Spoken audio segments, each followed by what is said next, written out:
I'm Rebecca Struthers and I'm an independent heritage watchmaker. Now, I'll start off by explaining what one of those actually does. I'm just going to share my screen with you now, show you a little bit about my work. Here we go.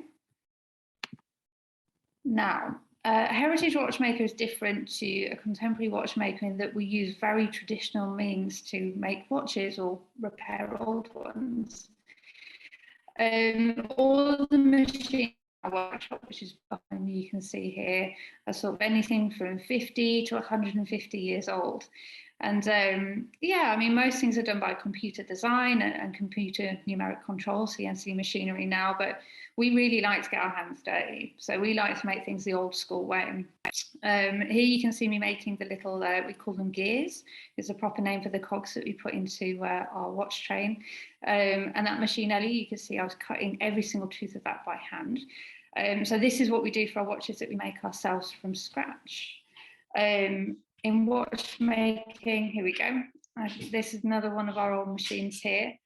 This is a fly press, and these were invented during the Industrial Revolution. So this is over 100 years old. And if you know, like the face on a watch, we call it the dial. Here I stamped them out by hand to create kind of that perfect circle of metal that we drill and form and have printed to turn into the actual dial you see on your watch if you own one. And this is my husband, Craig. So my other half is another watchmaker.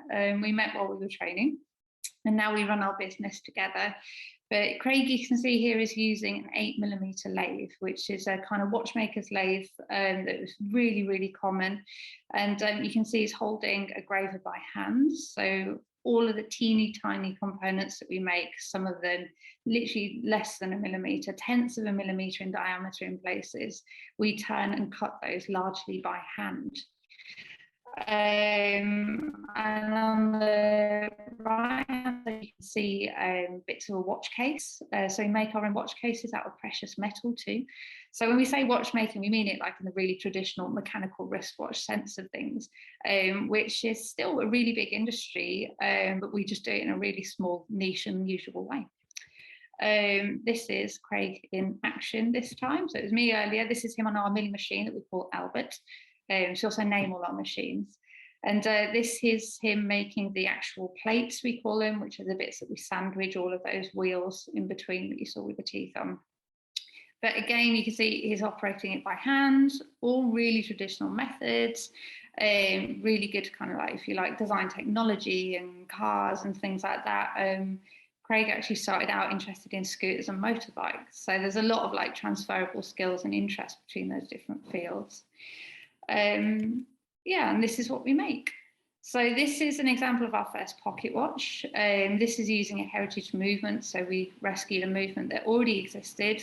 It was about 120 years old, and the case had been scrapped for its precious metal, for its gold.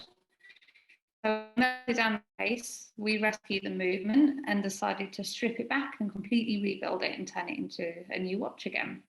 So you can see the design in the bottom corner there. This is Craig, he's a really good illustrator too. So we designed these watches for our clients who come from literally all over the world. We've got clients on most continents now, and approach us to design them a watch from scratch. We start off with drawings, and you can see the finished watch next to it is, we like to think, quite similar to what we set out. And this watch in particular, I think, took about 18 months from start to finish. So that's one of our pocket watches. This is one of our wrist watches. So this is made out of 18 karat white gold. Again, this process took about 18 months, 2 years to complete. And we actually made this one in collaboration with our landlords here in the Jewellery Quarter in Birmingham, who make enamel cufflinks. So the dial of that watch, the black dial you can see, is actually made out of vitreous enamel, which is kind of like a kind of glass, a coloured glass that they fire onto the surface of a precious metal dial. And the result is beautiful. It's like a mirror finish black glass. So we couldn't have done that without them. So we work with lots of other people, even though it's me and Craig, just the two in this workshop. We have kind of a team of other makers all around us here in the quarter. Our biggest project recently has been one we call Project 248, which stands for 2 watchmakers, our 4 hands and an 8mm lathe, like the one you saw Craig working on earlier. And this is the first watch where we're making every single part from scratch ourselves. So this is being completed at the moment and took us 6 years to make. So yeah, it takes a long time to learn these skills, but it's easy to start out. And I'll go back now and explain a little bit of how I got into this rather unusual career path. So how did I get into watchmaking? Well, the truth is completely by accident. I'd like to tell you that like my parents did this, or I had a long kind of family line, or I always knew that I love watches and wanted to get into it. But in reality, yeah, it didn't work out like that.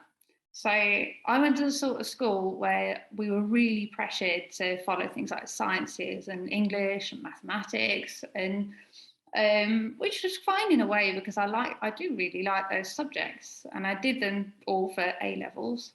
And I also love art. I think that was the problem, and I really missed being creative. But we were taught at school that like arts and sciences are two completely different things, and like science is a successful career subject, and the arts are just for fun. So I really felt pressured to move into the sciences, and I missed the arts, and yeah, I was really struggling. And I must admit, I dropped out halfway through my A levels. And I discovered there was a college down the road from me that taught jewellery and silversmithing. That's in the Jewellery Quarter in Birmingham. And I just thought, well, that sounds different. I'd never really considered it before, but it was local to where I lived. And I went and checked it out. And I just thought, yeah, this looks like a really lovely place and like a fun, interesting subject to get to be creative again. So I went for it. And I was there, I studied that for 2 years. That was a national diploma. And it was while I was doing that that I missed my sciencey side again. So I started experimenting with making things that moved. And it just so happened that the same college I was at also taught watchmaking. And it was the watchmaking students saw my work and just approached me and asked if I'd ever thought about studying horology. We call it the study of time, which sounds quite grand. And I thought, no, I hadn't. And they invited me up to their workshop. And I walked in, and that was it. It was like everything I ever wanted to do in my life all came together at once. It's like it's engineering, and it's physics, and it's art, and it's design, and you get to be all these different things at the same time. It's just a wonderfully diverse and challenging subject. So yeah, that was back in 2004. I first set foot in a horology workshop, and never looked back. And that was yeah, Craig, my now husband, was in the year above me at uni. But it wasn't until quite a lot further down the line that we ended up setting our own business up. So we've had a bit of a look at the heritage side of being a watchmaker. We're also independent, which means that we don't work for any of the big brands. We're just on our own, just the two of us, completely, I'll say, alone with our group of other makers. So yeah, we started our own business, and that would have been about 5 years after we graduated from university. Craig and I hadn't talked for quite some time, and we got back in touch and fell in love and moved in together. And then, yeah, I was having a really rough time of work again, and yeah, just feeling like I couldn't settle and didn't know what I wanted to do with my life. And Craig suggested we set up our own workshop, which we did. We managed to get a really small bank loan. You can get yeah, a few £1,000s bank loan when you're starting your business. So we did that, and it didn't get us very far, but we learned very quickly. And over the next, it'll be our 10th year in business from this June. We've built from a tiny little space on the top floor of a building on the other side of the jewellery quarter to a large kind of attic space that you can see around me now. We went from just servicing vintage and antique watches to now we make our own watches from scratch.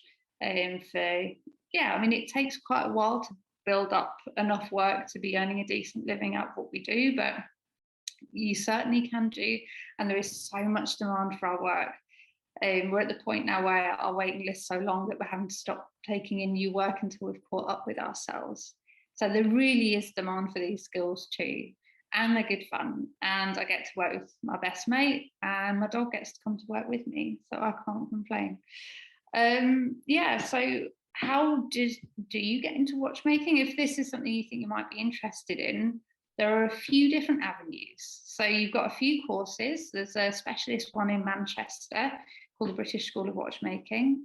That one you can get funded by brands who pay your tuition fees and a bit of a living wage expenses for you as well, which is quite handy so you don't get into any student debt. There is a degree that you can do in Birmingham now. So the course that I was doing has been turned into a degree. And there's also kind of follow-up courses if you wanted to do a master's degree in, say, clockmaking or restoration in a place called West Dean, and that's down south on the coast. So there's a few different places you can train. You can also get apprenticeships, and there's something called the British Horological Institute that offer a distance learning course. So even if you ended up going into another job after you leave school or graduate and you decide you want to learn watchmaking further down the line, you could do a distance learning course in the future. So there's no rush or hurry. These skills take a long time to kind of build up and gather. So I was at university for in total 5 years between jewelry and silversmithing and then watchmaking. And it usually takes sort of 7 years to get to the level you can call yourself a master watchmaker. So that's kind of where we're at now. But yeah, it's a beautiful way to work. Getting to work with your hands. You can make it as academic or not as you like. So I ended up doing a master's degree and a PhD. So I don't have A levels and I don't have an undergraduate degree, but I have a PhD now in horology. But I've done that because I really enjoy doing it. You don't have to. You can really just completely stick to the practical side of watchmaking and not touch like the academic research side of it at all if you don't want to. So yeah, just a really diverse subject with a whole range of different options. People I studied with have gone on to do everything from being just watchmakers, but working in service centres for the big brands.